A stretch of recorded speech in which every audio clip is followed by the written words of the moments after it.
स्वागत है आपका अपने चैनल विजेंद्र स्टडी पॉइंट में। इस वीडियो में हम नाथ साहित्य के कवियों और उनकी रचनाओं से संबंधित सभी महत्वपूर्ण प्रश्नों का अभ्यास करेंगे। इस वीडियो को आप अंत तक जरूर देखिए, क्योंकि इस एक वीडियो को देखकर ही आप नाथ साहित्य से संबंधित सभी महत्वपूर्ण प्रश्नों को याद कर सकते हैं। नाथ साहित्य के सबसे पहले कवि मत्स्येंद्र नाथ। इनका वास्तविक नाम विष्णु शर्मा था। ये नाथ पंथ के प्रणेता माने जाते हैं। इन्हें मच्छंदरनाथ, मीनानाथ, ये मीनानाथ मिला हुआ है, इसका आप ध्यान रखिए। मच्छेंद्रपा आदि नामों से भी जाना जाता है। तो आप मत्स्येंद्रनाथ के अन्य नामों से परिचित हो गए होंगे। इसके बाद ज्योतिरीश्वर ठाकुर के ग्रंथ वर्ण रत्नाकर की सूची में पहला नाम मत्स्येंद्रनाथ का है। यह प्रश्न कई बार परीक्षा में पूछा गया है। संत ज्ञानेश्वर की सूची में पहला नाम आदिनाथ का तथा दूसरा नाम मत्स्येंद्रनाथ का मिलता है। आदिनाथ तो भगवान शिव को माना जाता है, अर्थात संत ज्ञानेश्वर के मत से नाथ पंथ का आदि प्रवर्तक मत्स्येंद्रनाथ को माना जाता है। यानी नाथ पंथ का आदि प्रवर्तक मत्स्येंद्रनाथ को मानने वाले विद्वान हैं संत ज्ञानेश्वर। आप एक एक पॉइंट को ध्यान से देखिए, क्योंकि आपसे कहीं से भी प्रश्न पूछा जा सकता है। मत्स्येंद्रनाथ की जन्मभूमि असम बंग देश है। इन्होंने जलंधर नाथ को अपना गुरु माना है। मत्स्येंद्रनाथ के गुरु का नाम है जलंधर नाथ। ये सिद्धों की भांति नारी भोग में लिप्त रहते थे। यह प्रश्न कई बार परीक्षा में पूछा गया है कि नाथ साहित्य के ऐसे कौन से कवि हैं जो सिद्धों की भांति नारी भोग में लिप्त रहते थे। तो वो हैं हमारे मत्स्येंद्र नाथ। तब उनके शिष्य गोरखनाथ ने कदली प्रदेश वाम मार्गीय साधना से इनका उद्धार किया है। यह प्रश्न भी कई बार परीक्षा में पूछा गया है। आचार्य हजारी प्रसाद द्विवेदी ने इनके हिंदी के कुछ पदों का संकलन नाथ सिद्धों की बानियां नाम से किया है। एक एक प्रश्न परीक्षा की दृष्टि से अति महत्वपूर्ण है, इसलिए आप एक एक तथ्य को बड़े ध्यान से देखिए। इनका गुप्त नाम भैरवानंद था। मत्स्येंद्रनाथ का गुप्त नाम था भैरवानंद। नेपाल में इन्हें अवलोकितेश्वर बुद्ध का अवतार माना जाता है। यह प्रश्न भी कई बार परीक्षा में पूछा गया है। तो आप मत्स्येंद्रनाथ से संबंधित सभी महत्वपूर्ण तथ्यों को समझ गए होंगे। अब देखते हैं मत्स्येंद्रनाथ की प्रमुख रचनाएं कौन कौन सी हैं। पहली रचना है इनकी कौल ज्ञान निर्णय। इसकी भाषा है संस्कृत। इसका संपादन प्रबोध चंद बागची ने किया है। इस बात को आप विशेष रूप से ध्यान रखिएगा। दूसरी रचना है अकुल वीर तंत्र। तीसरी रचना कुलानंद। चौथी रचना ज्ञान कारिका। आप इन चारों रचनाओं को समझ गए होंगे।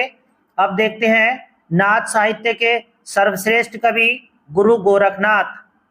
ये नाथ साहित्य के आरंभकर्ता माने जाते हैं। ये नाथ पंथियों में सबसे अधिक प्रतिभाशाली थे। यह प्रश्न कई बार परीक्षा में पूछा गया है कि नाथ साहित्य में सबसे अधिक प्रतिभाशाली कौन थे। तो वो हमारे गुरु गोरखनाथ। ये मध्य युग के धार्मिक नेता माने जाते हैं। यह मत्स्येंद्रनाथ को अपना गुरु मानते थे। यानी गुरु गोरखनाथ के गुरु का नाम है मत्स्येंद्रनाथ। हिंदी साहित्य में शिव भक्त परंपरा की शुरुआत गोरखनाथ ने ही की थी। यह प्रश्न कई बार परीक्षा में पूछा गया है।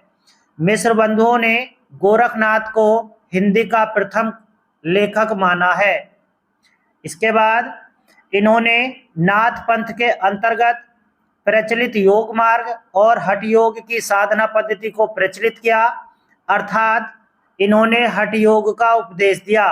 परीक्षा की दृष्टि से वेरी मोस्ट और कई बार यह प्रश्न पूछा गया है कि नाथ साहित्य में हठ योग का उपदेश देने वाले कौन से कवि हैं। तो वो हैं हमारे गोरखनाथ। हठ योगियों के सिद्धि सिद्धांत ग्रंथ के अनुसार है का अर्थ सूर्य तथा ठय का अर्थ है चंद्र। इन दोनों के योग से हठ योग बना है। यह प्रश्न भी परीक्षा की दृष्टि से अति महत्वपूर्ण है और कई बार यह प्रश्न पूछा गया है। गोरखनाथ ने 6 चक्रों वाला योग मार्ग हिंदी साहित्य में चलाया था। आप गोरखनाथ से संबंधित सभी महत्वपूर्ण तथ्यों को समझ गए होंगे। अब देखते हैं अपने मतानुसार आलोचकों ने गोरखनाथ का समय कौन कौन सी शताब्दी तय किया है। पहला मत है डॉक्टर रामकुमार वर्मा का। इन्होंने गोरखनाथ का समय 13वीं शताब्दी माना है और यह मत इनका सर्वमान्य मत माना जाता है। दूसरे विद्वान है हमारे राहुल सांकृत्यायन। इन्होंने गोरखनाथ का समय 845 ईस्वी माना है। तीसरे विद्वान है पीताम्बर दत्त बड़थवाल। ये यहाँ पर दत्त लिखने से छूट गया है, आप समझ जाइए। इन्होंने गोरखनाथ का समय 11वीं शताब्दी माना है। चौथे विद्वान है हमारे आचार्य रामचंद्र शुक्ल। इन्होंने गोरखनाथ का समय 13वीं शताब्दी माना है। आप इनके समय को याद कर लीजिए अलग अलग आलोचकों के अनुसार, क्योंकि गोरखनाथ के समय से संबंधित प्रश्न भी पूछे जाते हैं।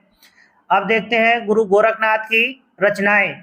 इनके ग्रंथों की संख्या 40 मानी जाती है। डॉक्टर पीताम्बर दत्त बड़थवाल ने केवल 14 रचनाओं को ही प्रमाणिक माना है। यह प्रश्न कई बार परीक्षा में पूछा गया है कि पीताम्बर दत्त बड़थवाल ने गोरखनाथ की कितनी रचनाओं को प्रमाणिक माना है, तो उनकी संख्या है 14।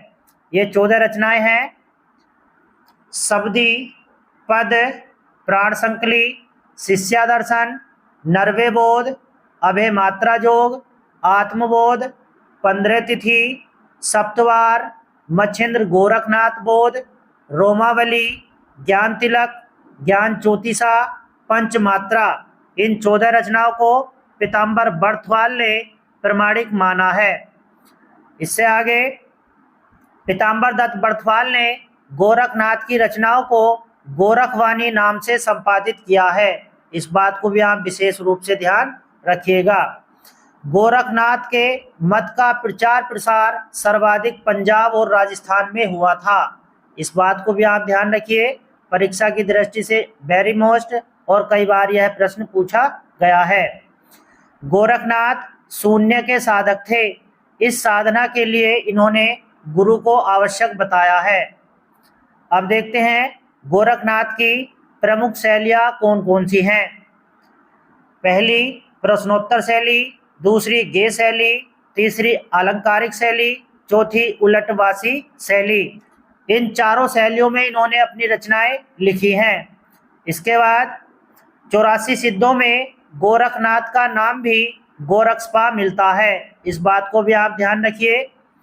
अब देखते हैं गोरखनाथ से संबंधित विद्वानों के कौन कौन से प्रमुख कथन हैं जो परीक्षा में पूछे जाते हैं।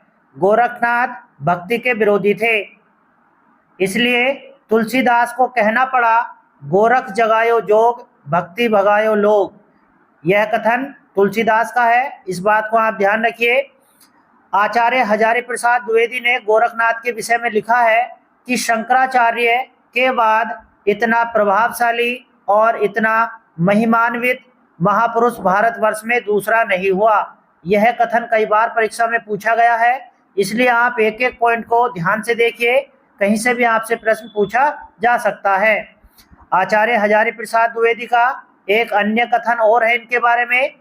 भक्ति आंदोलन के पूर्व सबसे शक्तिशाली धार्मिक आंदोलन गोरखनाथ का भक्ति मार्ग था। गोरखनाथ अपने युग के सबसे बड़े नेता थे। तो आप गोरखनाथ से संबंधित सभी महत्वपूर्ण तथ्यों को समझ गए होंगे। अब देखते हैं नाथ साहित्य के तीसरे प्रमुख कवि जलंधर नाथ। ये मत्स्येंद्र नाथ के गुरु माने जाते हैं। जलंधर नाथ को बालानाथ के नाम से भी जाना जाता है, यानी जलंधर नाथ का अन्य नाम है बालानाथ।